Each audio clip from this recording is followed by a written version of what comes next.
Well, good evening, everybody. Welcome to the Searchlight Town Advisory Board meeting tonight on this November 12, 2025, 6 p.m. Just a reminder that our meeting is being video recorded. That'll be on YouTube in the next few days. Just look on YouTube for Searchlight Town Advisory Board.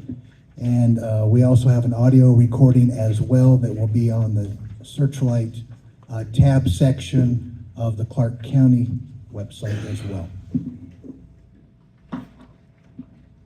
Items on the agenda may be taken out of order. The board may combine two or more items for discussion, consideration.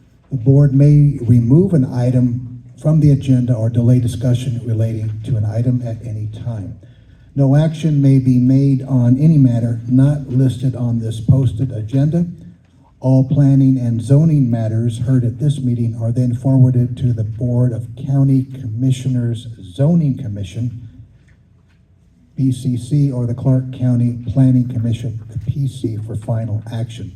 Please turn off or mute all cell phone and other electronic devices.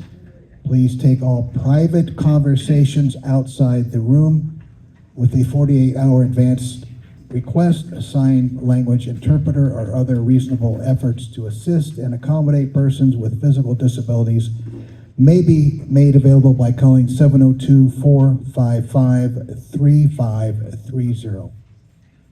Supporting material provided to the board members for this meeting may be requested from Tammy Harris, 702-298-0828. Supporting material is also available at the Clark County Department of Administrative Services, 500 South Grand Central Parkway, 6th floor, Las Vegas, Nevada, 89155. Supporting materials also on the Clark County website at clarkcountynv.gov/searchlight tab.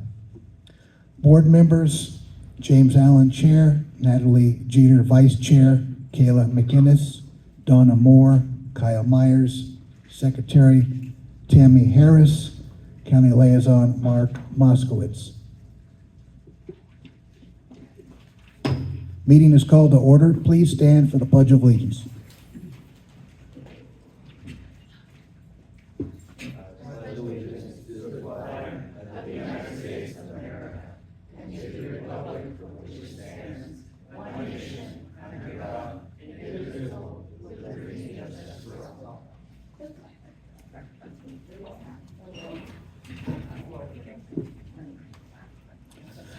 Okay, roll call. James Allen, present.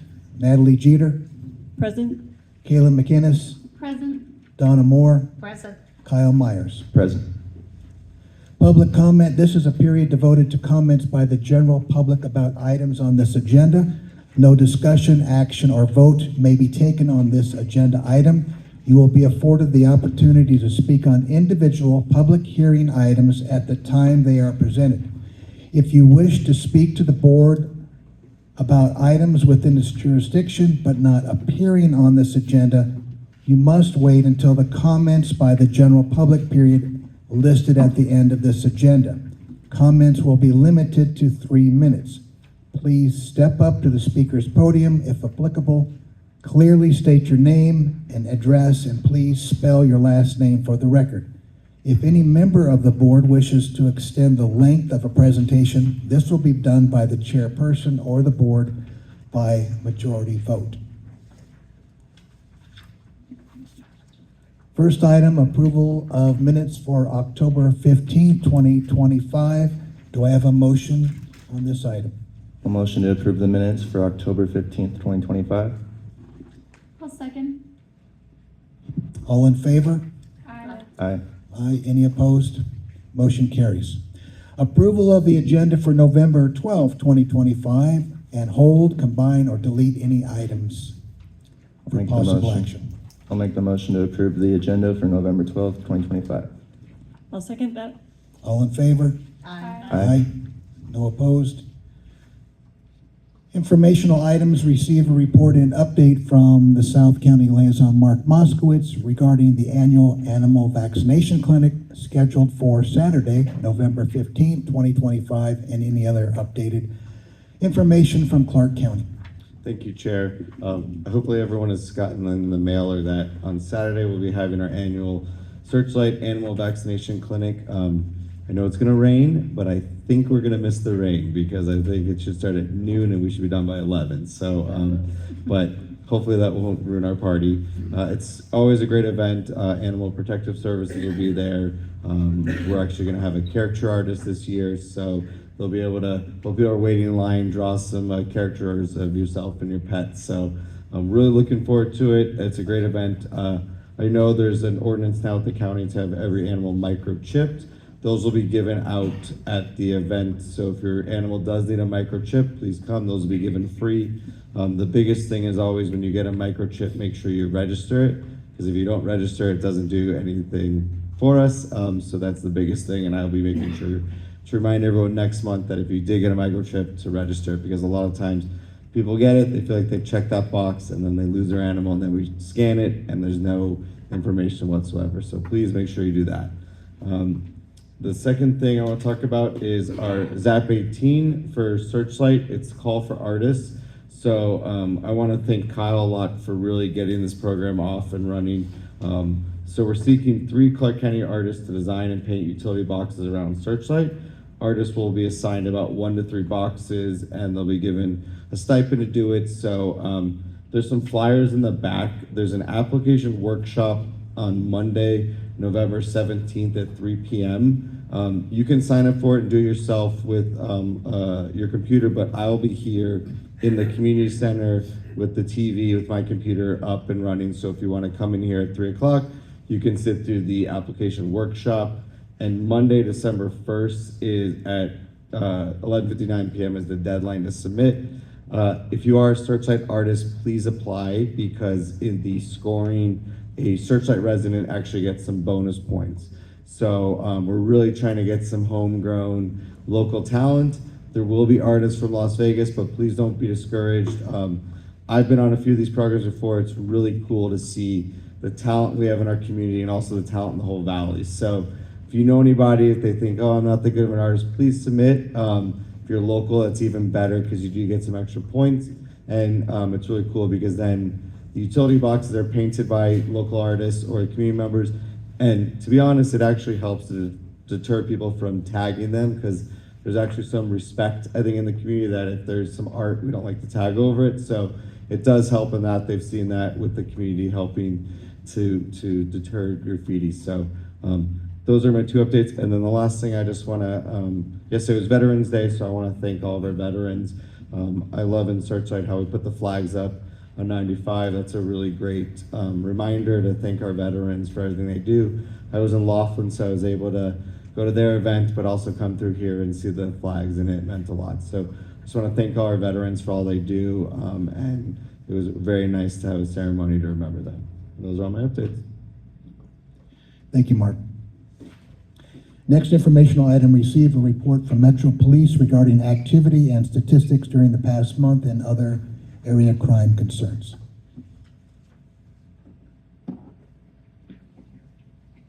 Hi, good evening. I'm Sergeant Donnie Cox with Metro. Here to read the news. So in October 2025, we had 33 calls for service in Searchlight compared to the 26 calls at the same time last year. Not much of a difference when you compare October to September, so it's not much of a difference. Traffic citations were 7. We had no DUIs. I thought it was loud enough. Anyway. Okay. So 7 citations. There were no battery domestic violence arrests. There were 2 arrests for adults. There were 5 calls for service at the Terribles, which is a reduction of like 15%. So not much change as far as the statistics. With respect to the community events, October was a huge month for us. I'm glad Mark talked about art, because one of the big things that we had here in Searchlight was with National Night Out, we did an art competition with the kids. So over at Reed Elementary School, we had all the kids make submissions for art. We collected that and we displayed it at National Night Out. So if you guys remember from National Night Out, You came through, you made votes, those were all tallied. So we actually had prizes. So first, second, and third, the first place winner won a bicycle with a helmet, the second place an art kit, and third place got a gift certificate to McDonald's. So right before trunk or treat, we went and gave the kids their prizes at school. We put the whole thing on Facebook, so if you guys have followed the Laughlin Substation page, the kids were just completely blown away. So a lucky kid won a bike, and the kids did a really good job with their art. The biggest thing was we want to make sure they really enjoyed themselves. So they got something out of it. Some kids that didn't know that they were good with art figured out that they could do some cool things now. So we displayed their art again at the trunk or treat event. So I had a great time. Trunk or treat was a big event for us. I don't know if you guys saw my truck, it looked amazing. I wish you guys handed out prizes for that because I feel like I would have won. The skeletons were everywhere. I do it up big for Halloween. So you're only lucky that I don't know how to cook chili because I feel like I would have won that too. You know. So upcoming events, we have on the calendar for 2026 all of the Coffee with a Cop events. So we haven't forgot about Searchlight. We try. The biggest problem that's been reported to me when we do have events in Searchlight is that we put up flyers. We put up flyers all over the place. Someone takes them down. They took down our flyers for our last Coffee with a Cop event that we had in May. That was held over at the McDonald's. For that event, we had 4 people that showed up. 1 person that lives in Calnavari and 3 people who happened to be just driving down the 95 and stopped for breakfast. 4. I did Coffee with a Cop this morning and we filled a church. So it's a little bit different. When we put up our flyers, if you see somebody taking down the flyer, please say something to them because it's important. If we're trying to have this engagement, we're trying to have these events. And it was the same fight for National Night Out and Trunk or Treat. And I realized we weren't even put on the flyer for Trunk or Treat. We're happy to continue to show up. So we're gonna keep coming back. We're gonna keep giving service to the community and to the kids here in Searchlight. The next Coffee with a Cop event in 2026 in Searchlight, I believe is scheduled in May. And I'll get some more information back to you when we have a date. All right, do you have any questions? I know one of the issues for me for the coffee is just the time of day, work during the day, so I understand there's a conflict with that. So it's not necessarily that people aren't interested, but it could be also a timing of the hours as You know well. what, So. we can totally adjust that. So what we do with the kids is instead of doing Coffee with a Cop, there's not a lot of kids that enjoy the coffee. So during the summertime, when they're all out of school, we bring up the snow cone machine, the greatest purchase that we've ever made for our station. And we do cops and cones at the apartment complexes for the kids. I'll bring the snow cone machine down here. I don't know how McDonald's feels about it, but we'll work it out. So McDonald's is a horrible place to have town meetings. There's no parking. we'll have it at your house. We can work out the details, but the time of day, I can adjust my schedule. I got off work 3 hours ago, so I'm flexible with my schedule. All right, and we're happy to be here. Well, thanks for having us hear your report tonight. Is there any questions from the community, for the Officer Cox? I have a question. Want me to go up there? Yeah, please. Okay, my name is Cassandra McCubbin, McCubbin, 445 East Edition, Searchlight. Last meeting, Officer Sheelan was here, and we had inquired about the lockdown of Terribles. I think it was at the end of September, if I recall correctly, right, Yes. Kyle? And he was supposed to deliver an answer for us about what happened. Okay. I'm not aware of the event. Unfortunately, there was a massive pursuit. There was 2 carjackings, a bunch of suspects in a stolen vehicle. They called out graveyard 5 hours early to go to work. So all the guys who thought they didn't have to start work until graveyard have been working for several hours already. This was something that's completely out of our control. That's kind of like why I'm here. So the idea is this whole pursuit kind of ruined the suit. But I'll get you an answer. Thank you. We would appreciate it. Sure. Just want to know what's going on in our community. Yes. Understand that if there's like an ongoing investigation and most of the time we're not able to release that information, especially if it's an ongoing investigation. Okay, anybody else?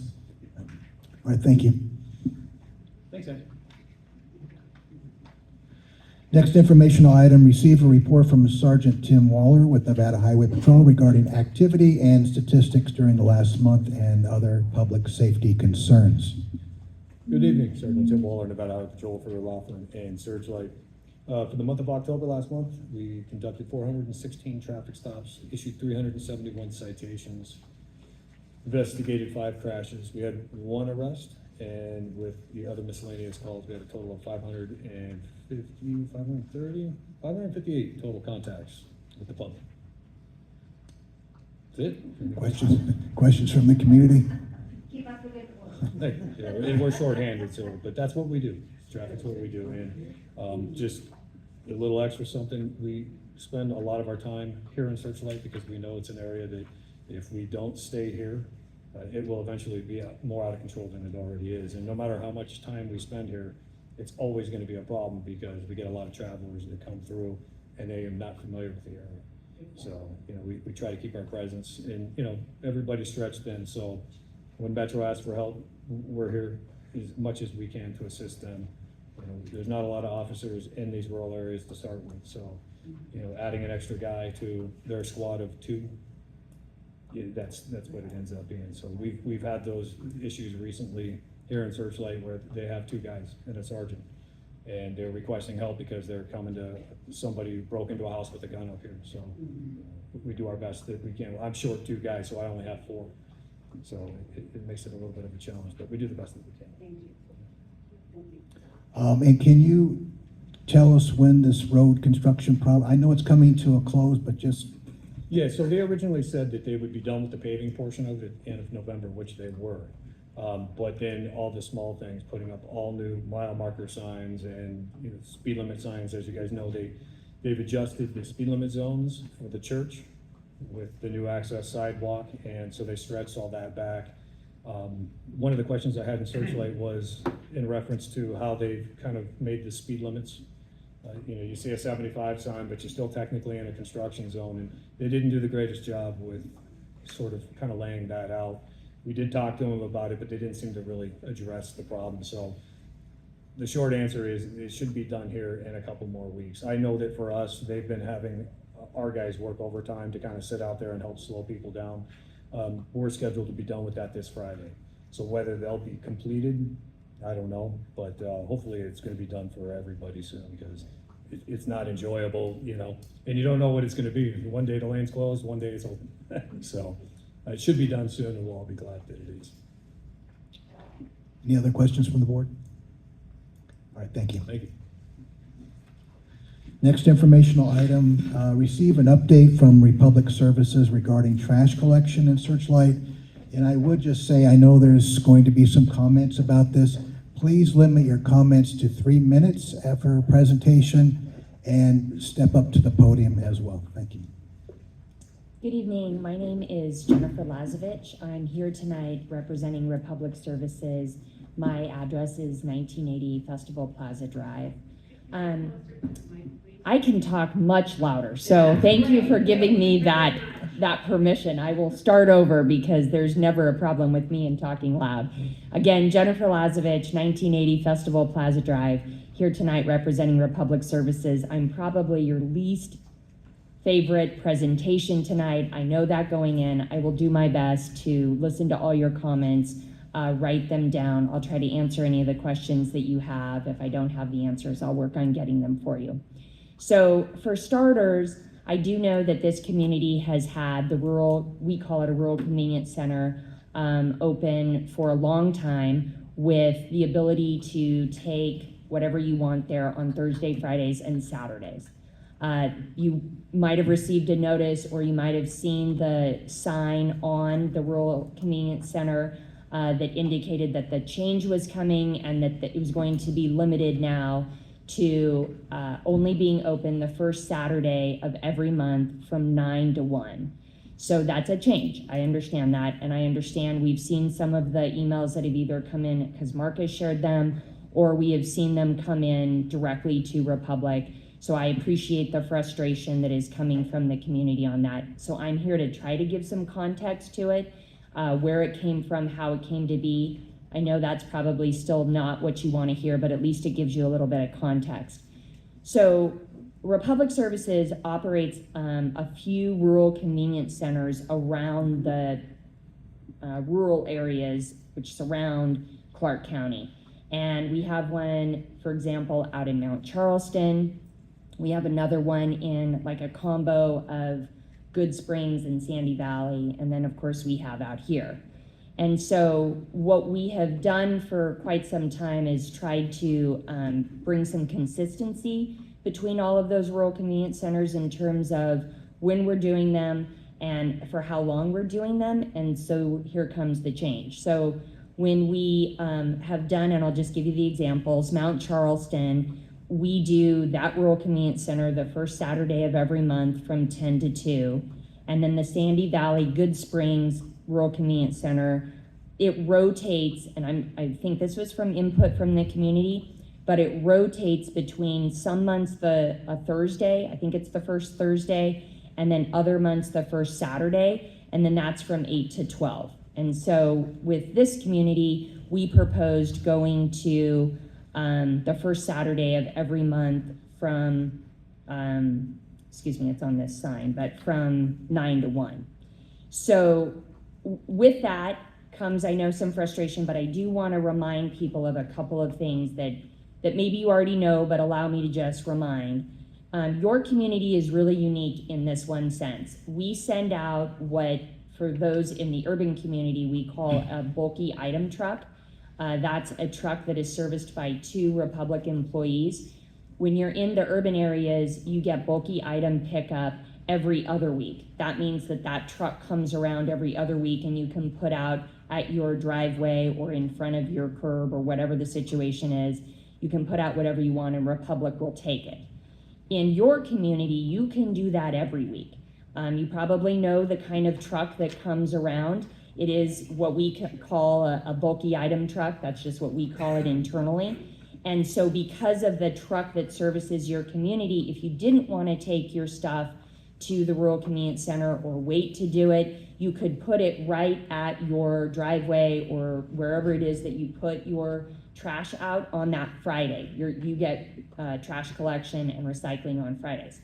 Now, one of the other things that we hear sometimes is that the same truck is picking up the trash and the recycling. If you ever see a situation where a driver has picked up your trash and your recycling at the same time into the same truck, that's a problem. But I do want to make it clear that that same truck and that same person goes around and picks up the trash, your wheeled cart first, and then once they've collected it all, their route is to take it to the Laughlin landfill, dump, and then that same truck comes back through. So if you see the same person or same people, and then they pick up the recycling, and then that route goes over to the Henderson transfer station for recycling. So I've seen some comments. Obviously, if you're seeing that, that's a problem. We, based upon the email feedback we got, we reminded again, cannot be doing that. It is separated for a reason. So again, my key point in that is to say that you can, once a week, put any bulky items that you have out at your, I'll call it a curb. I know Searchlight doesn't always have curbs, but out at your curb, and Republic will pick it up. You don't have to drive it or wait to go to the Rural Convenience Center on the first Saturday of every month. The next thing I just wanted to make you aware of is that Republic Services will provide a third wheeled cart for free. If you want to have, maybe you have an excess amount of trash and you need 2 wheeled carts and 1 recycling, they will give you another wheeled cart for free. Let's say you have more recycling than you have trash, they will give you another recycling wheeled cart for free. So you can have up to 3 carts for free if that's helpful to you. Just a friend that's been in the books for a really long time, but sometimes people don't know you can do that. If you want another one beyond that, then the 4th or 5th or go on cart would be at a charge. But you can get that 3rd cart for free. Final thing I just want to remind everyone of, and then I'll step back and take notes, but You are also able, it is a farther drive than the rural convenience center, but you can take whatever you want, bulky item or otherwise. You could take it to your closest landfill is Laughlin landfill. The other one is the Henderson transfer station. I think Laughlin would be between the two, a little closer. That is an option. If you chose to do that, you can do it for free. You just need a copy of your bill. And I think with that, I will pause my presentation, step away, and then I'll write notes and take down your questions. I just have a quick question about the bulk pickup days. I think I've seen on the website for Searchlight, and maybe some other people have seen this too, that it's on Wednesdays for bulk. And I've never seen any truck out here on Wednesday. It's every Friday. It's Friday. It's Friday, So okay. if the website, I will yeah. note that down and Yeah, make just- sure that we have that right. Yeah. But it should be the same day as your regular trash and recycling pickup, which would be Friday. Questions, comments from the public? And again, Jack, go ahead, please go to the podium and limit your comments to 3 minutes. Jack Weaver, 445 East Edition Street, Searchlight. How many of you people have been here about 30 years? 30 years ago, we used to have a dump. We could go there at will, dump our trash, no problem. Clark County negotiated with Republic to have our trash services provided by them. At the same time, they closed our dump down here. Now, when it first started, the dump was open 4 days a week. And at will, probably about 10 o'clock in the morning, though 1 or 2 in the afternoon. Then it went down to 3 days a week. And now, once a month is crazy. Everybody here knows how much junk has been dumped out here. I personally have dumped truckloads, probably in my lifetime. My suggestion is, if the public's gonna do this, put it at the lock gate, don't dump it in the desert. Thank you very much. Thank you, Jack. Anyone else have a comment? Yes, Cassandra?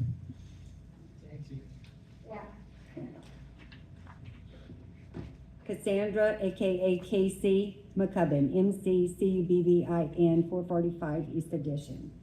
I'm gonna make a suggestion, okay, is why can you not maybe, there are several people probably here in Searchlight that could use a supplemental income.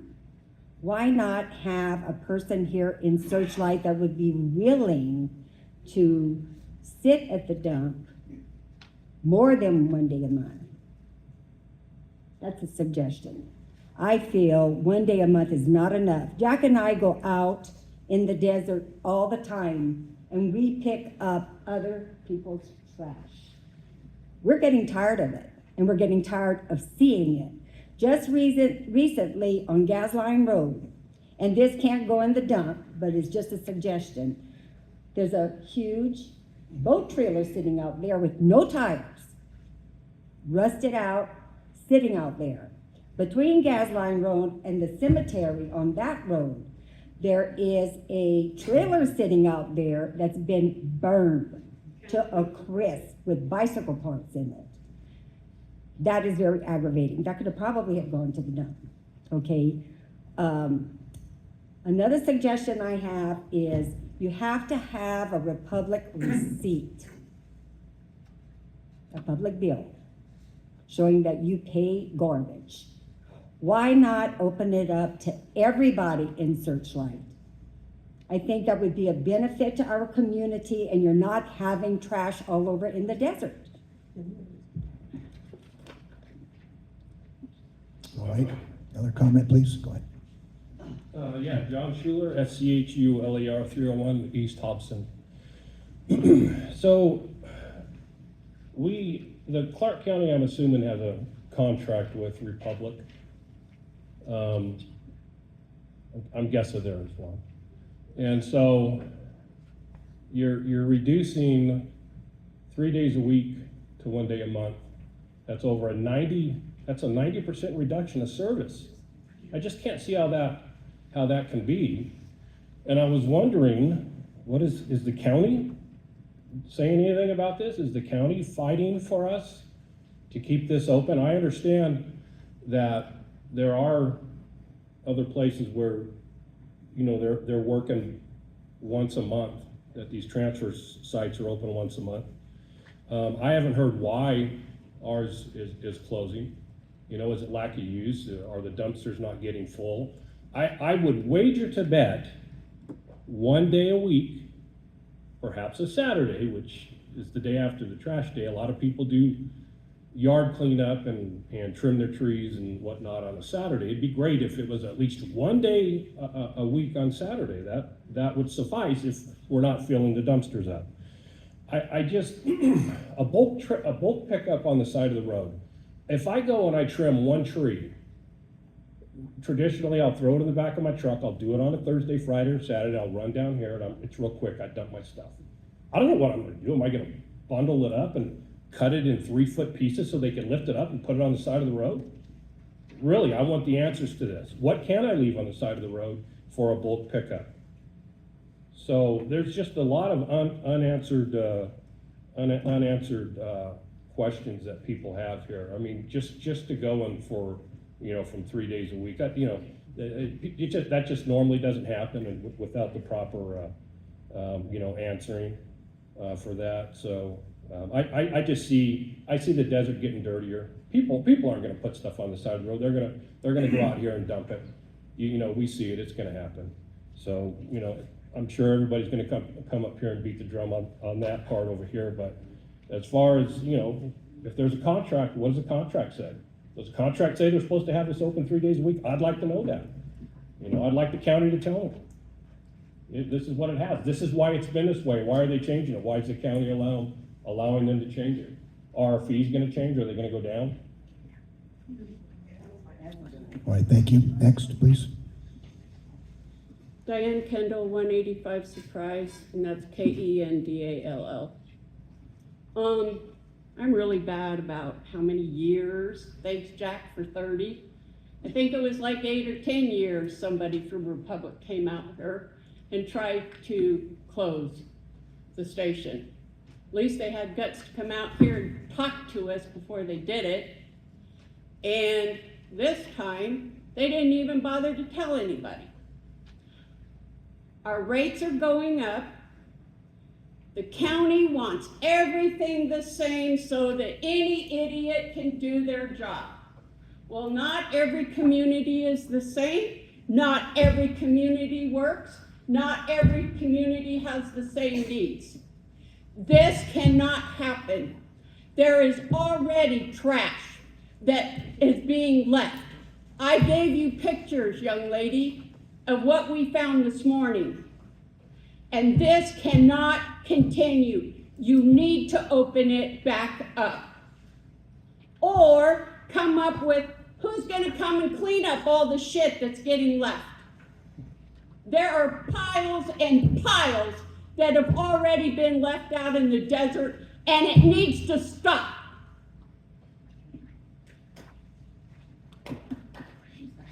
Just go ahead, please. Hi. I'm gonna go off of the sentiment a little bit. My name's Laura Marks, M-A-R-K-S, 281 East Surprise.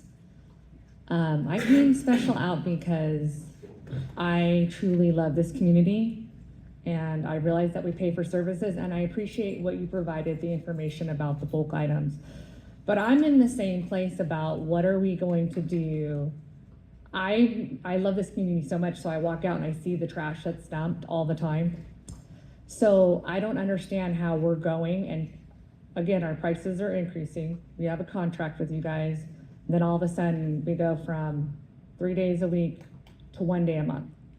And I'm gonna tell you that just doesn't sit well with me, because we do cleanup as well.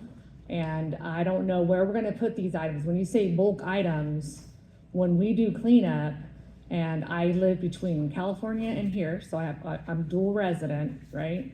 So when I come out here 1 day a month, I don't understand how that's gonna work. And especially when I hear Mark talk about this beautification and getting artists out to keep our place nice, I'm hearing that you guys appreciate this town and you want it to be pretty, but we don't care about the trash that's being dumped everywhere.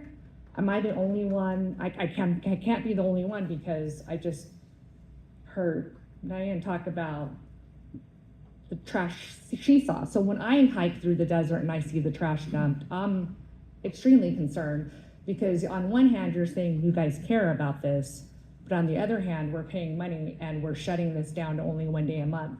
And if you guys have to adjust, then why are we not being notified what's going on? And maybe once a week, you know, if you have to pare it down a little bit, because I don't see any good coming from this. And most other communities, when you pay for trash services, have cleanup days and people that they have go and do cleanups for dumps. So, and I don't see that you guys have that. So I think it's just gonna cause a huge problem, and I'm concerned about that. Thank you. Thank you, Laura. Any other comments from the community? Ms. Joan, go ahead.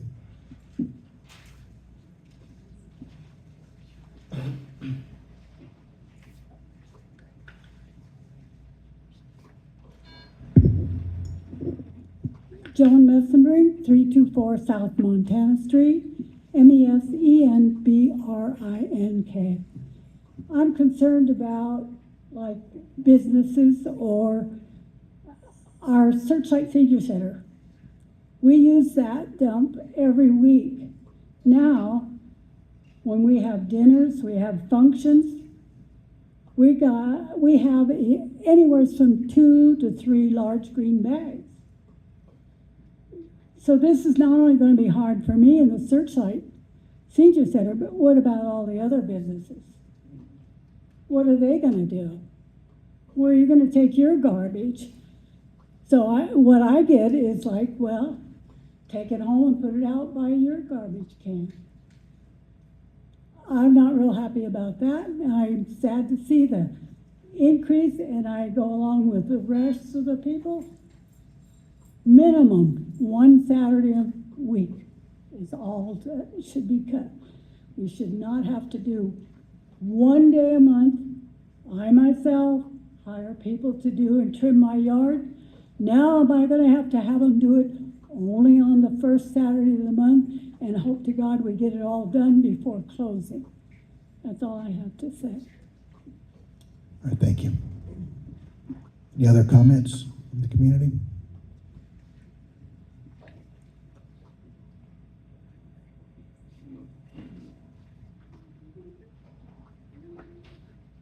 James Lucas, LUCAS, 235 East Gavilan. I would like to agree with everyone and say, even at 1 day a week, that's still a 66.6% cut in our trash. So I think it should be open at least 1 day a week also. Thank you, James. Any comments, additional comments from the community? And open this up to the board for questions, comments.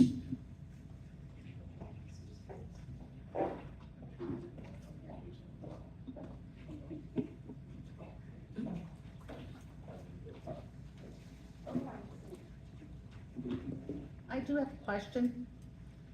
If you go and use the dump here, do you have to show proof that you're actually paying for trash service? Yes, you do. At the Rural Convenience Center? Yeah. Yes. Okay. Mr. Chair, did you want me to go through the questions or comments, or how would you like to handle that? Did you have a question, Kyle? Yeah, so I know Mr. Stephen was here a few, I want to say 2 or 3 years ago, and was bringing to our attention that they wanted to make some changes then, and brought up, the possibility of bringing in scales and things of that nature. I'm just curious, like everyone else here, I'm just curious why the conversation, well, there was no conversation this time around, and it went straight to cutting the community's throat when it comes to garbage disposal. And it is so that was 3 days a week is 12 days a month, give or take, and we're going down to 1. So you could see where people would be upset, obviously. Now, even with the convenience center open, this is a dumping problem in this area with the mass desert that there is. And there are a lot of groups that get together, and we try to beautify the area as best we can. People volunteer and do these things, and it feels like Republic's taking out something on this community, is what it feels like. Could you address that at all? Sure. I have, One question as well too, if you could address, I think one person brought it up as well too, but if you could address, because there is a reduction of service, will there also be a reduction in the bill, the monthly bill? sure, so let me start And with. Jennifer, just a minute, is there any other questions from the board, comments?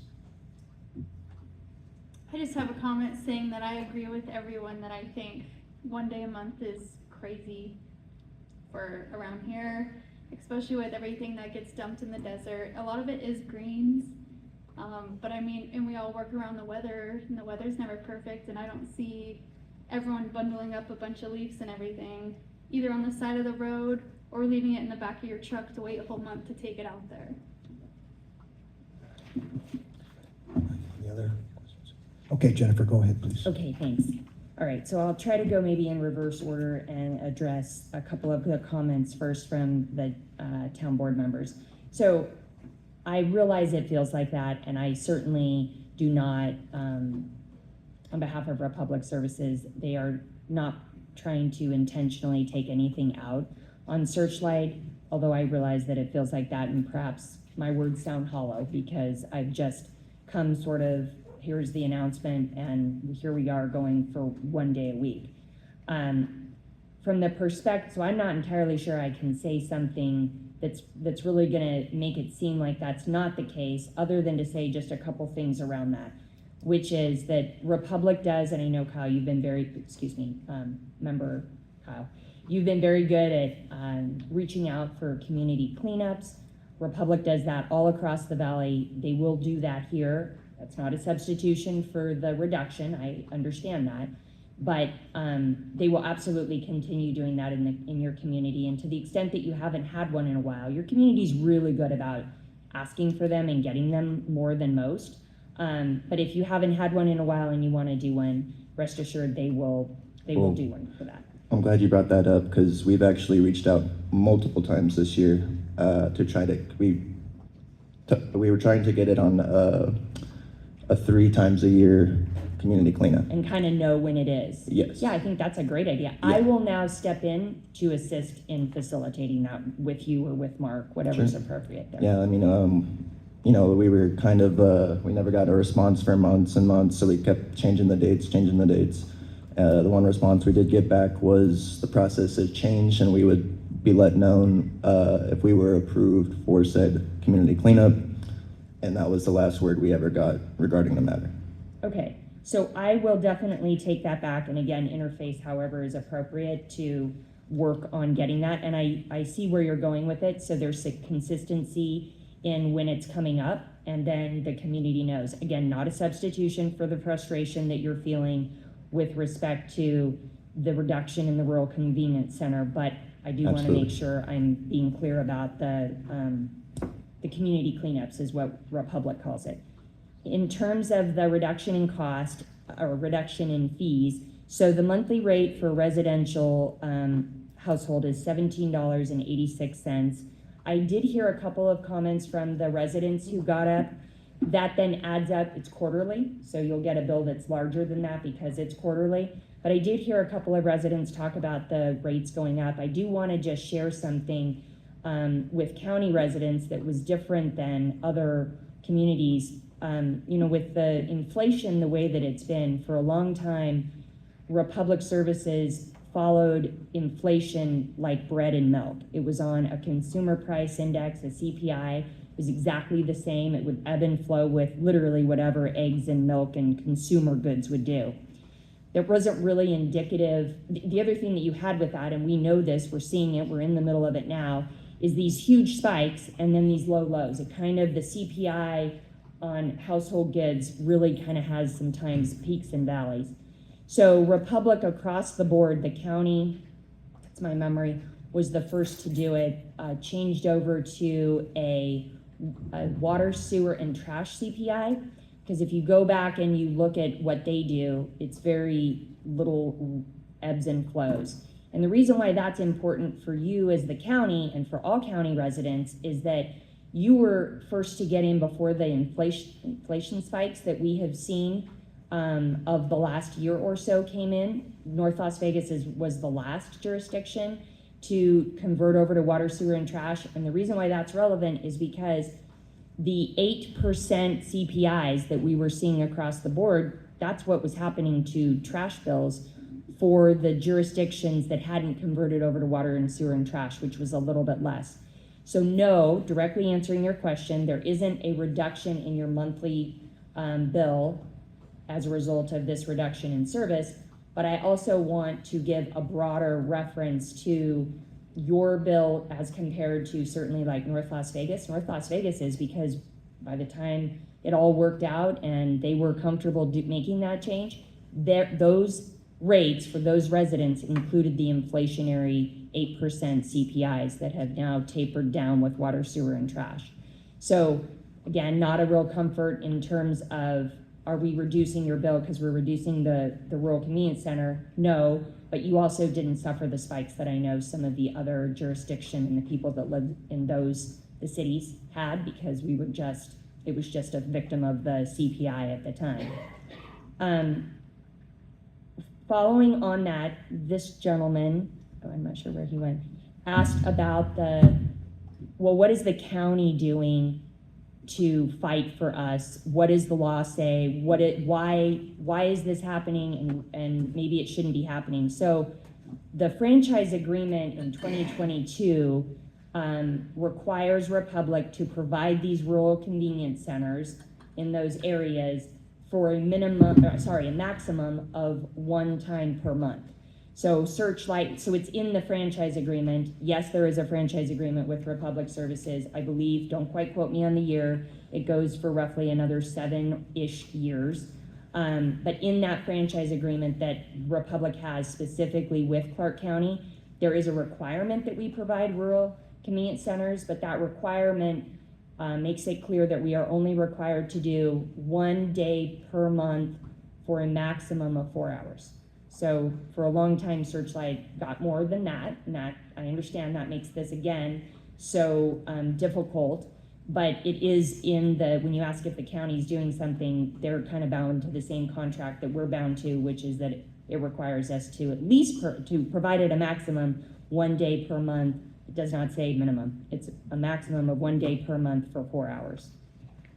The notice. I heard a couple of people say this is surprising to us. It's like it just happened. We didn't get any notice. Republic did I feel like it was just at the end of September, if not early October. We tried to do it at least 30 days in advance.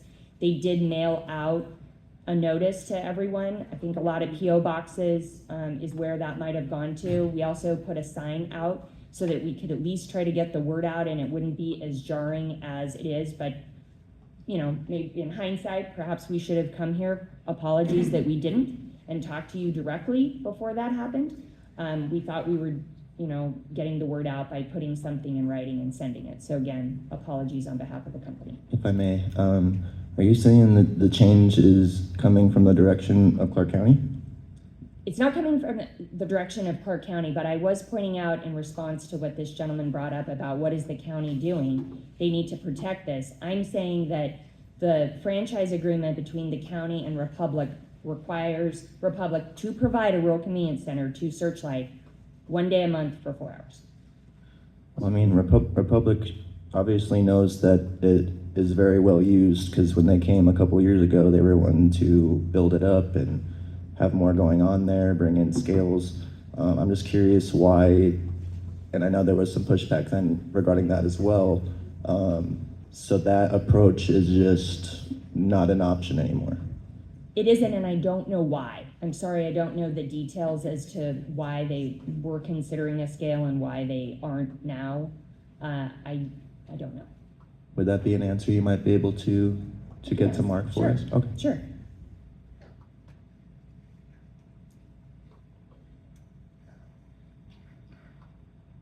So I just want to make sure I understand. So at one point, it seemed like Republic was going to do more with this particular convenience center with scales Yes, and things ma'am. like that. And then why didn't that happen and what changed? Yes, I want to say it was 2 to 3 years ago. Okay.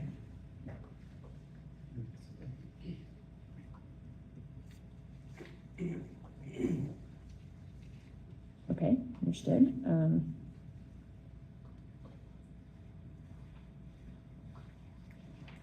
Got it, okay. Let's see here.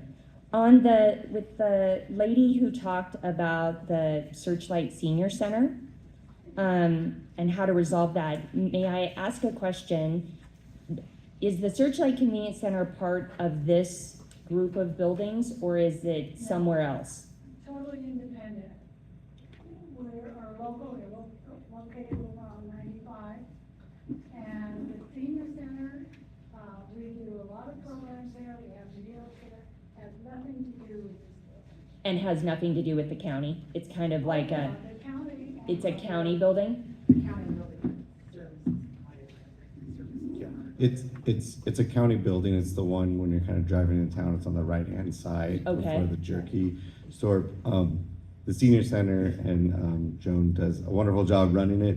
The county's just there for like maybe the stove doesn't work or they need to repair something or light. Then the county steps in and do it. But we don't really facilitate their programming, their operation or stuff like that. Okay. To give you a little insight, in the late 70s, Burley Dewey purchased that building. And I have the contract in my safe that she wanted to give it to the county with the understanding it would be a Searchlight Senior Center until the point we can no longer function as a senior center, then it would revert back to county. So they do maintain. The county does? Yeah. Okay, could you give me that address one more time? Yeah, it's 5-7. yeah.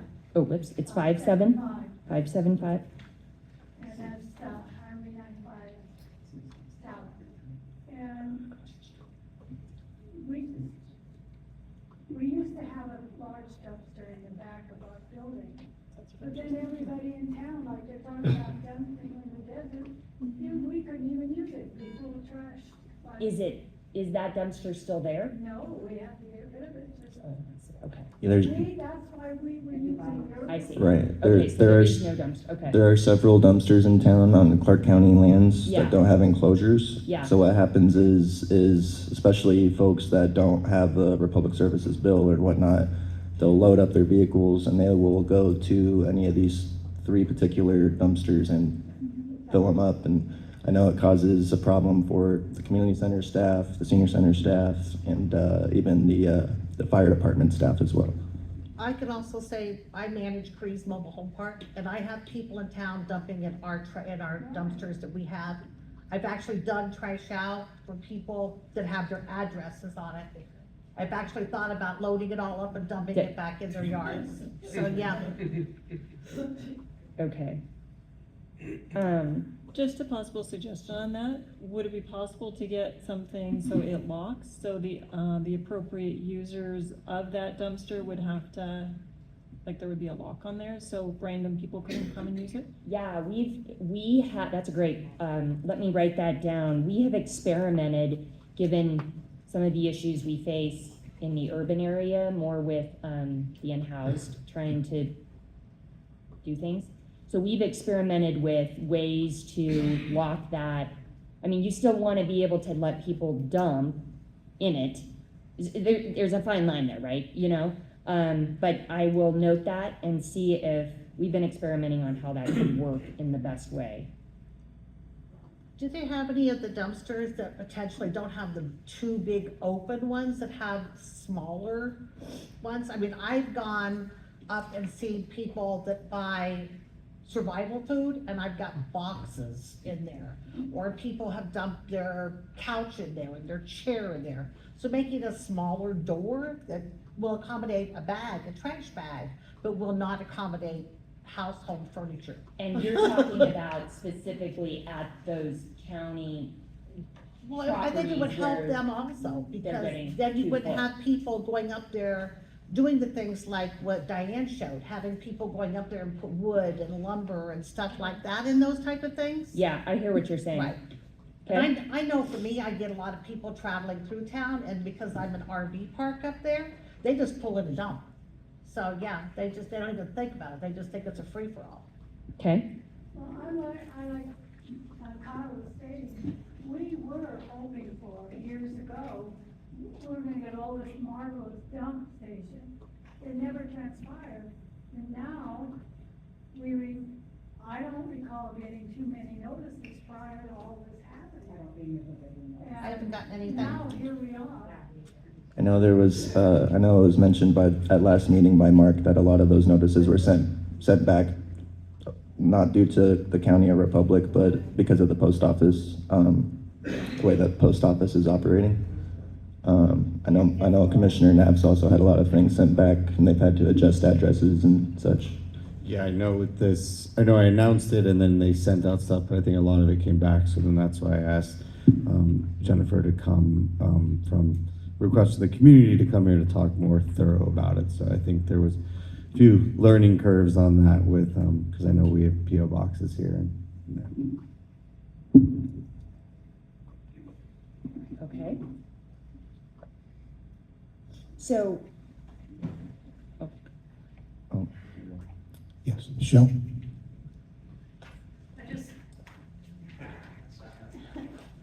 You can stay right there, sir. Michelle Brown, 245 East Gavilan Street. I just want to make a comment about the smaller lids for the dumpsters. I work here. So our maintenance, ground maintenance guy for the walking trail and for here and all the surrounding area here uses those dumpsters. And if there was a small little hole that he had to put limbs and whatever in, it would never work for, I don't think, for the county properties. And it's the same thing at the park. He takes care of the park. So those county properties couldn't have a little small opening for bins. I would like to ask one additional question about those county properties. Are those dumpsters within trash enclosures, are they They are in the open? just out in the open, in the public right of way. I have an idea, but I don't know if it's gonna work. So I need to figure out if it's gonna work, but I needed to know that part of it. Okay, so, all right, so I wanna, again, I know you don't like my answers, but I kinda wanna summarize some of the things that are on my list to look at. I will absolutely take back the feedback that you have said. I appreciate also the honesty in, we realize we're getting 12, we'd be happy with 4. I appreciate the honesty of that. That's very nice, because you were getting 12, and so I expected all of you to say we want to keep the 12. So I do appreciate the honesty in that. I will definitely pass that along. But on my kind of list to do, and Mark, you tell me if I coordinate this through you or anybody else directly, but I do want to talk to Republic and get back to you about that idea of 3 times a month, 3 times a year for a community cleanup, and kind of get it on the calendar, whether that's, you'll tell me, fall, spring, whatever, however you break that out. I think that that's a really good idea. So I'll just, Mark, you'll tell me who to coordinate. I will find out for you, but I'll, I guess, get the answer through Mark about why were scales at one point and more of a robust plan proposed for Searchlight, and what changed 2 or 3 years ago. How do we get there, just so that you have that answer. I don't want to say anything yet, but I do want to have a conversation with the county about the dumpsters on the county property, an idea, but I want to talk to them about it first. And then I think you brought up the locks being a possibility on the dumpsters.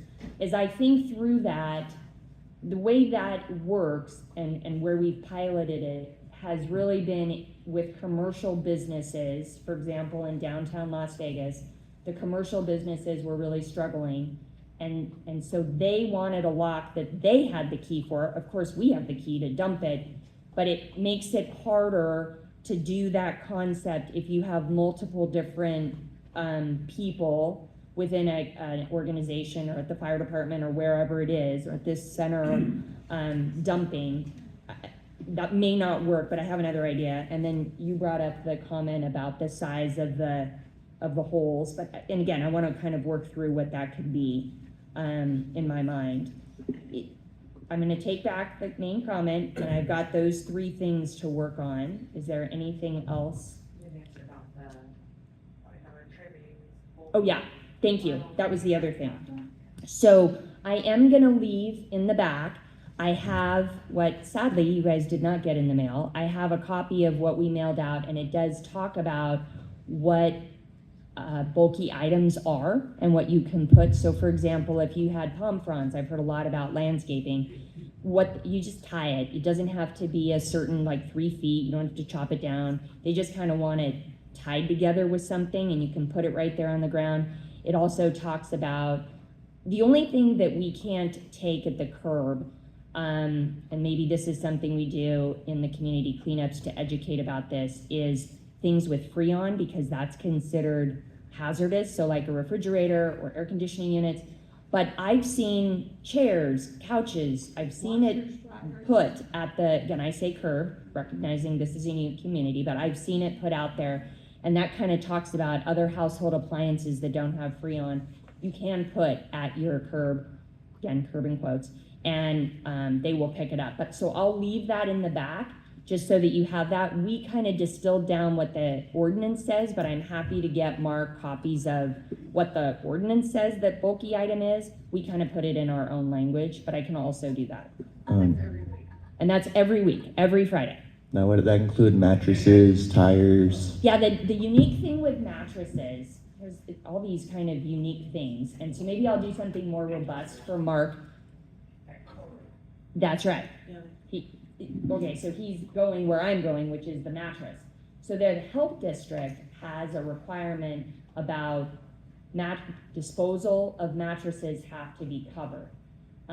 So what we have worked on, or we are in the process of working on in North Las Vegas, is a program, they've talked to us about that too, where they provide mattress covers. I don't mean the fluffy kind that you sleep on, but to zip up your mattress so that they can be picked up and thrown away. Because if you put a mattress at your driveway and it's not covered, then Republic can't pick it up because of another requirement. If it's covered, they can pick it up.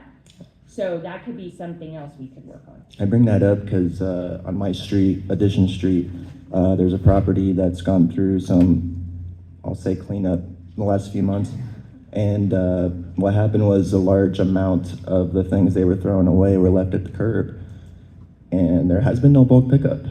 Multiple mattresses, tires. The only reason anything has been picked up from that curb is because a lot of unhoused people, as you said, are rummaging through it in all hours of the day and night, and it's causing issues on my street that Republic is not picking these things up with the bulk pickup that they're claiming that they do every week. So I'm seeing it in the community where that's not necessarily happening. Okay. If you want to provide that address directly to me or through Mark. I want to say it's 315 Addition Street, Searchlight, Nevada, 89046. Is that addition like add and subtract addition? It absolutely Okay. is. Thank you. Tell them how long it's been there. 2 months, 3 months? Thank you. Okay. Yep.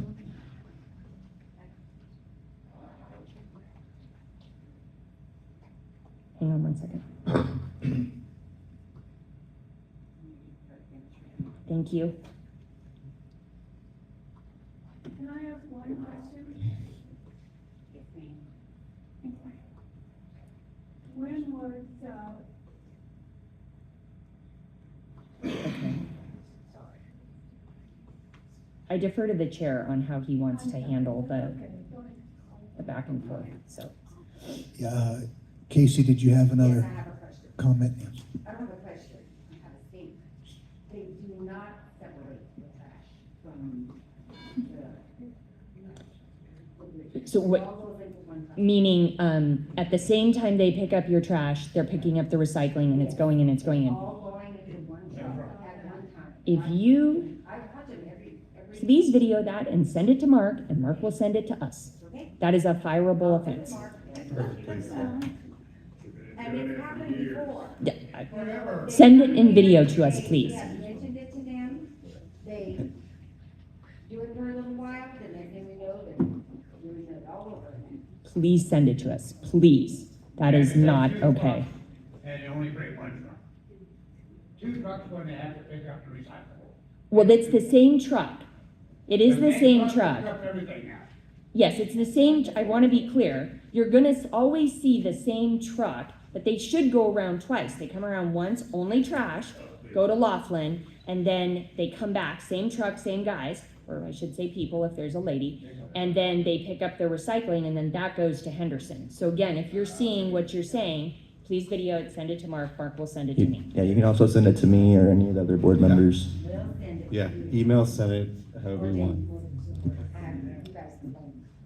Jennifer, have you gone through that list of I did. questions? Okay. I did. Very good. I had one question. When did, the Republic merge with the county? When all of this happened, years and years ago? Was it purchased? Well, I think what you're asking me is when did Republic acquire Silver State Disposal? Is that how far back you're going? So I think it, don't quite quote me on this, but I think it was about the later 90s. And the Republic didn't really merge with the county. What happened is Silver State Disposal had the franchise agreement with the county to collect all of the solid waste and recycling. And then Republic bought that company and inherited that franchise agreement, and then it's been Republic ever since. Thank you. Okay, any other questions from the board, comments? I'd just like to say, I'm thinking that this community just wants to see a compromise with Republic Services that works for everybody. Absolutely. I hear you. I will just because it's me, I make no promises, but I will make you the promise that I will deliver. I think you've been very reasonable. I appreciate the comments. If I cannot help on that front, I've got some other ideas that I'm hoping will help. Thank you. I appreciate that. Thank you. And then one question, will you be coming back to a follow-up board meeting? Is that how you'll return the responses? In my mind, I was thinking, again, whoever's appropriate, if it's appropriate to go through Mark or however you guys tell me to do it, I was just gonna provide you the information. If you want me to come back, I'm happy to come back. So however you want me to do it, I'll do it. And I could say I know Jennifer's been great, and thank you for coming tonight. She'll be able to provide me information I can share with the board. She can also share with the board, and then we can all kind of make a decision. You know, maybe we look at it all, figure out, see if there's any follow-up questions. We can really keep a good dialogue, I think, with this, and then figure out, like, it sounds like you're more than welcome to come back to another meeting if you'd like to Yes. explain more. So I think that's definitely an option as well. And two other, thank you, I appreciate that. Thank you for recognizing I was the messenger.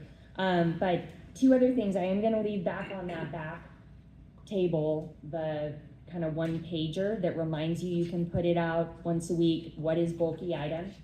In addition to that, the sign also has a number for the manager, his name is Brett, if you know him, for the Searchlight Rural Service Convenience Center. So there's also a phone number that I'm gonna put on the back, but they are two different numbers. The number that is in the flyer on the back is if you want another wheeled cart, that's the number you call. And then there's gonna be a different number posted on the sign, just if there are issues. Obviously, you can always reach out through Mark to me, but that will go directly to the manager for the Rural Convenience Center for Searchlight. His name's Brett. Is he the manager only for the Searchlight Center? I don't know if he has, that is his job, but I don't know if he also does something with Laughlin. Okay. All right, thank you. Thank you. Thank you. Thank you. Next informational item, receive a report from Melissa Vandruff with Justice Court regarding statistics and other activities during the past month.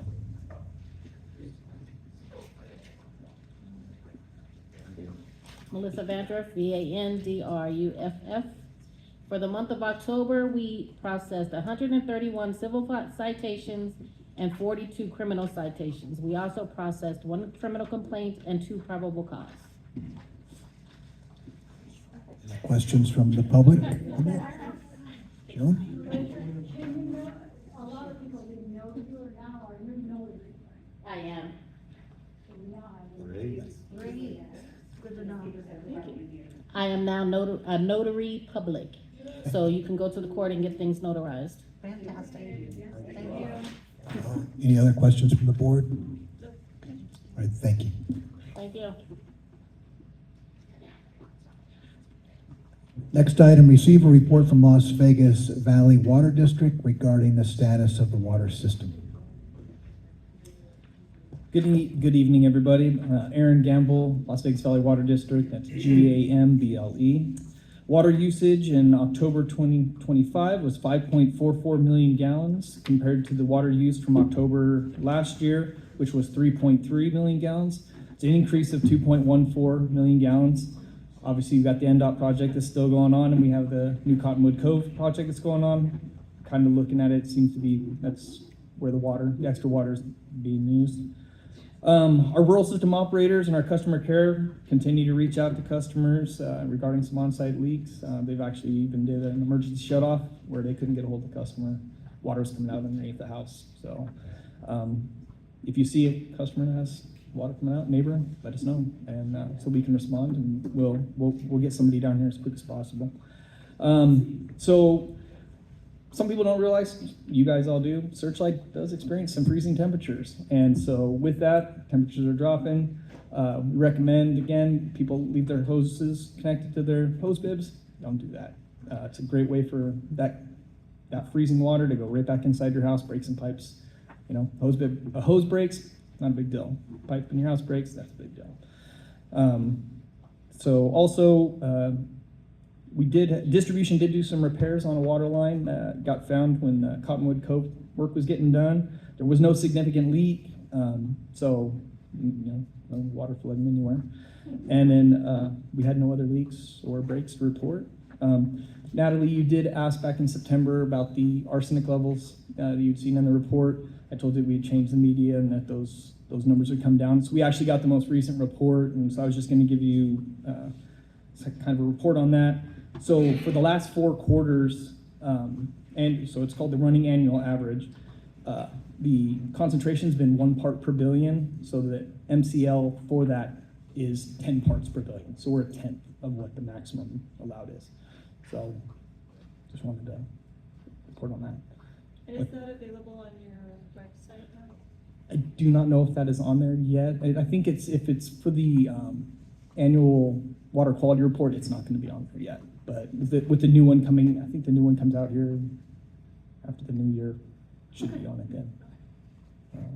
Any other questions? Questions from the public, from the board? How you doing, Aaron? So we've talked about it a few times in years past, and it's been a while, so I just wanted to touch base with you guys. Has there been any updates or progress on the Army Corps of Engineers projects that were decided to be done in Searchlight? So one of the people over at the Water District, they are working still on getting a new agreement set aside with the Army Corps. Obviously, everything is kind of dead right now, but it is not something that's fallen off our radar. We just actually had a meeting about it and got talked about like a week ago. So Awesome. we do keep bringing it up. We're waiting to hear back from that. Perfect, thank you. You're welcome. All right, thank you. Have a great one. Thanks. Next informational item, receive a report and updates from the Southern Nevada Transit Coalition.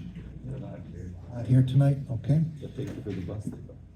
Yes, certainly thank you if you're watching this and pass the word along. Appreciate the bus that came up for Halloween, and kids really loved it. They really did, they always do. Again, thank you. Next informational item, receive a report from Clark County Water Reclamation District, and Natalie will read that report for us. Okay. For October 2025, they treated an average of 42,000 gallons per day in comparison to 42 in 2024. The flow is an equal amount of gallons per day from last year at this time. There were no sewer service complaints for the month of October, and there were no call before you dig service tickets either. And there's some attached information on the chart for anyone who's interested in seeing that. Okay, thank you. Next informational item, receive a report from Kelly Lear, Southern Clark County Coordinator with UNR Extension regarding the status of programs and upcoming activities.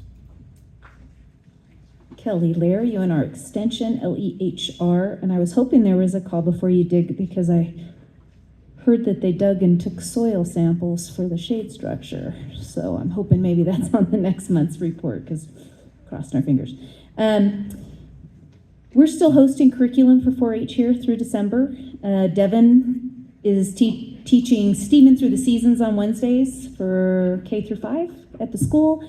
And then on Fridays, she does Crazy Chemistry Creations. She'll finish up the first week in December, and then she's looking at maybe changing back to the beginning of the day with those kids and really focusing on health and nutrition before they go to school. I host a teen scene, and so those teenagers come to me, junior high and high school. And this past week, I collaborated with NDOW, and we were supposed to be kayaking, but there was red flag warnings again, and so we went fishing. Nobody caught anything, but boy, it was a beautiful day. This next week, we're going to be sewing. I'm going to bring the kids in. There's some kids from Laughlin that are interested because they joined us for fishing, and so they want to come and be a part of the Fallout 4 non-celebration. It is a celebration, it's just they're not coming here anymore. But we're going to sew cash bags, and I'm going to have the kids make their own version of Nuka-Cola, which is the drink in the game. They're excited about that. It's always snacks and drinks they're excited about. My intention for 2026 is to sneak in and implement some more literacy opportunities, and I'm going to share with the board because my background's in teaching. And I'm very humbled by it. I try and give the kids as many opportunities to do a variety of things that Searchlight kids wouldn't normally do, so that they find their spark. That's the 4-H motto: is create a spark for these kids and be an adult cheerleader for them. So there's another adult in their life that they can depend on and cheer them on and watch them grow.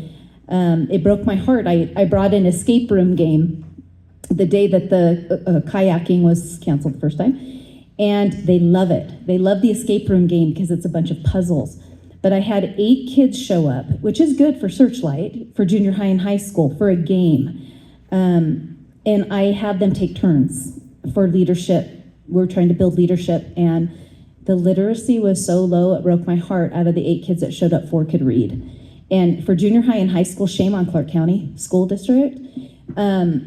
Because I want to implement that in my programming and give them more opportunities to read and not feel ashamed to read, and really help, because Devin and I are both teachers by trade. And so if we can boost that, that's really our goal for the 2026 year. We also have First Lego Robotics. Their competition is in November 22nd. So not this weekend, but the following weekend. And it's at Desert Oasis High School in Las Vegas.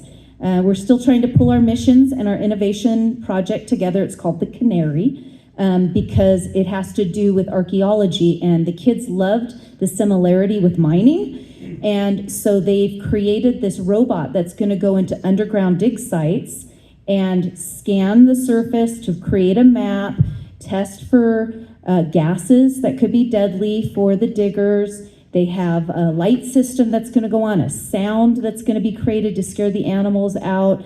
They're just really creative with that, but the bad news is for Searchlight is I started out with 5 Searchlight kids, and we're back to this literacy, and back to speaking. I mean, obviously you guys know I don't have a problem speaking in front of people, but the kids know that they had to do an innovation project and they have to present their idea, and they have great ideas. But they were mortified that they would have to present. So they all dropped out. I don't have one Searchlight kid in this program anymore. So I grabbed 3 kids from Laughlin. And so those 3 kids are going to be, we're not going to call it Searchlight 4-H minors. They're just the 4-H minors. Some of the kids did some great work here. But between not getting necessary forms filled out for parental consent and them being scared away, I have 3 Laughlin kids. So I'm a little disappointed. I keep plugging away at that. I want to give them opportunities. Cross your fingers. I'm going to update you on what their endeavor was on the 22nd, because they've kind of thrown together what they can, their last minute Larrys. And I raised a last minute Larry, so it's possible. Devin participated in Trunk or Treat on Nevada Day. We're going to assist with the driving for the excursion for the teens in Laughlin for the holidays. And then we're also going to participate in the celebration after the parade in December. And I didn't share with Michelle, but I did get word today from Help of Southern Nevada. They just emailed me today. I plug Searchlight in as much as I can. You guys are the forgotten town, and I see it. I don't live here, but I see it. I plug these kids in every opportunity I can. And so the KLUC's annual toy drive, Searchlight kids will benefit from that again. So Devin and I have to volunteer some hours, but they are going to have us pick up toys, and we're going to deliver those to the kids after the parade. So Chet Buchanan, when he gets up on that platform every Christmas holiday and he collects things, these Searchlight kids are going to benefit from that. So I'm pretty pumped up about that again. Also trained as a bingo size instructor. Did that last month, so I'm going to coordinate with Michelle between her watercolor class and her pickleball clinics to see when I can do this class. It's a 10-week, twice a week curriculum. It's exercise smashed between bingo, and it involves free prizes and socializing. I don't know what more you could ask for. Everybody loves it. Our Outdoor Nevada event on October 17th was at Pyramid Canyon Park. It was at the Equestrian Trail. It was supposed to be at the Davis Dam, but they had an issue with their elevator, and Devin is claustrophobic. So she backed out in a hurry, and we went with Pyramid Canyon. We had 2 Searchlight kids attend. They enjoyed building their own version of a dam. We had them create a dam, and they learned about erosion, and they cracked open geodes and learned about geography and geology, and they hiked. I got them outside, which is, I love that. That's the PE teacher in me. I got them out and we moved. We did reschedule the tour of the Davis Dam for January, the end of January. It's an in-service day. Second thing, as far as both Laughlin and Searchlight, is I have radon kits. I brought them last time or discussed them last time. It's a new system, so it just plugs into an outlet and it gives you a reading, and you just check it out through me. You can have it for 2 weeks. You could drop it off here with Michelle when you're done with it, but I do have those. This new gadget is pretty easy to use.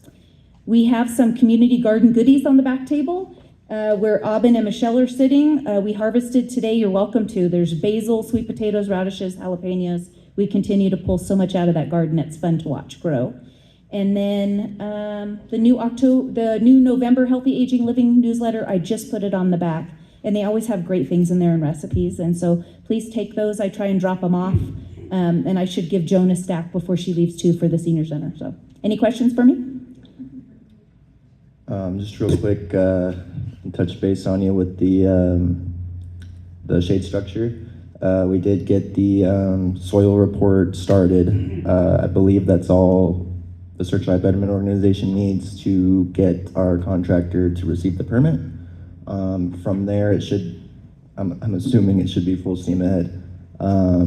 So that's that. And then regarding the fallout, unfortunately, there was a bus coordinator issue with our friends in the organizers that are our friends in Good Springs. But the Searchlight Betterment Organization will have a Searchlight table in Good Springs on Saturday afternoon. So if you are out and about at the Fallout celebration this weekend, come by and say hi, and we're going to be making some announcements for next year's celebration.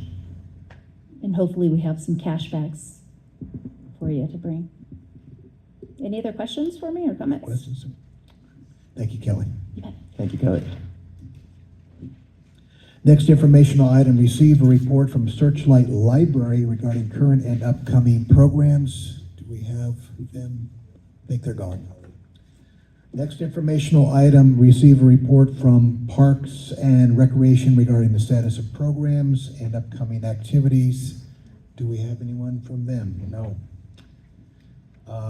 And finally here, receive a report from Kaya Myers regarding current road conditions and public works concerns. I don't have much to update tonight outside of recent Cottonwood Cove project update you may have seen online from the county. Their update reads construction dates and times. Construction in the area began on November 5th, 2025 at Cottonwood Cove Road and Michael Wendell Way. Working hours will generally be Monday through Friday from 7 a.m. to 3 p.m. Cottonwood Cove Road will be closed from Harry Reid Road to Washington Street during milling, grading, and paving operations. Detours around work zones will be provided on Harry Reid Road and Sonata Street and Washington Street.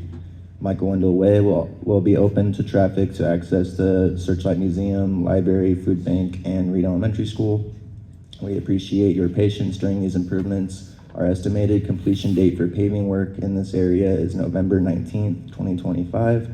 For any construction concerns, contact Clark County Public Works Construction Project Team at Kat Mancini, 702-249-7144, or Lynette Wachowitz, 702-455-6049. And that's all for my updates. Thank you, Kyle. Yes. Are there any Michelle? questions?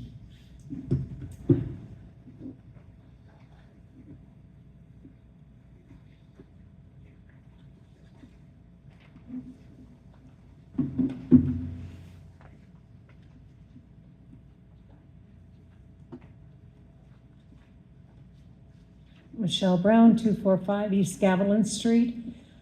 I would like the board to look into why only half of Gavilan Street is paved. There is county right-of-ways up there.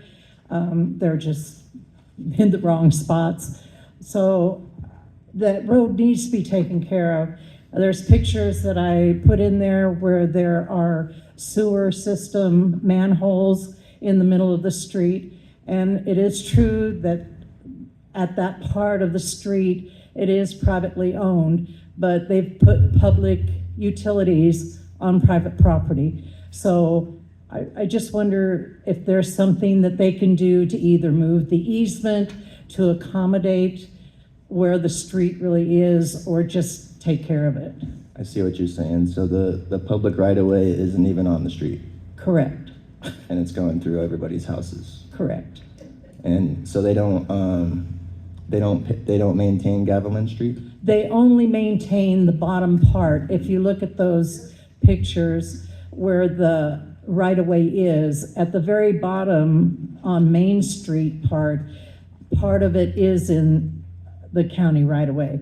But as the right-of-way goes up, it goes north of the street.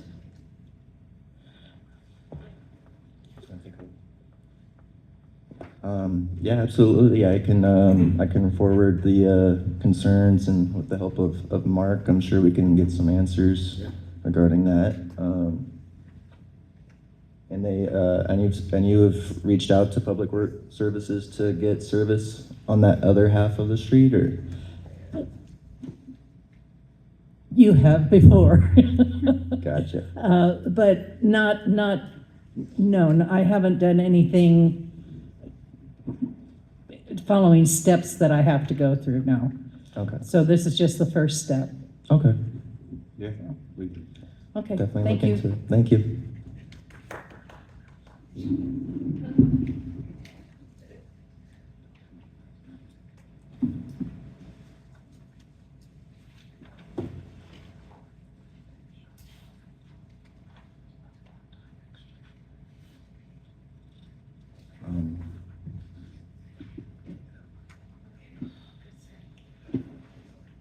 Well, at this point, we can, because it's just gonna be general comment. Okay, next in for our next item on the agenda, comments by the general public, a period devoted to comments by the general public about matters relevant to the board's jurisdiction will be held. No discussion, action, or vote may be taken on this agenda item. Comments limited to 3 minutes. Please step up to the speaker's podium. If applicable, clearly state your name, address, and please spell your last name for the record. If any member of the board wishes to extend the length of a presentation, this will be done by the chair or board by a majority vote. Do you have any comments by the general public on issues? Yes, Jack, go ahead and come up to the podium, please. Jack Weaver, 445 East Edition. I'd like to request the town board to get a contract the Republic has with Clark County on how many days the dump is supposed to be open. They didn't do this 4 days just by their own goodwill. They just limited it down, and when they closed the dump originally, I guarantee you they gave some blood money. 1 day a week or 1 day a month is crazy here. You're gonna have to do something to stop it. Thank you. Thank you, Jack. I got one thing for Kyle. Are they gonna do all the Cottonwood Cove? I mean, they are repaving it, or are they gonna just put a layer on it? At one point in time, the answer would have been yes, but no. So the sections that are pulled up asphalt-wise now, I believe might be all that they will be doing. Just right here where they tore it up. Essentially, in the intersection outside the community center, the next intersection over with California Street. I think there's a small portion right there on Nevada Street next to the bait store. I know originally there was a couple other, well, originally it was going to be the whole road, but the second time they kind of redrew the project, there was more than that going in as well. So I want to say there might be an intersection, a portion of an intersection paved at the intersection with Washington Street and Cottonwood Cove Road, going a little bit behind the Cactus Patch Mobile Home Park. But outside of that, I think what you see pulled up is the end of the pavement work. Thank you. Any other comments from the general public? Okay, our next meeting will be January 14th, 2026. Meeting is adjourned. That will be non-existent. We'll just move that into January. I will be out of town and we may or may not have a quorum, so. I think officially there'll still be a meeting on December 10th until all members say that they won't be here for a quorum. Got to do it. Just got to do it by the book. So. Thanks for coming, everybody. Let us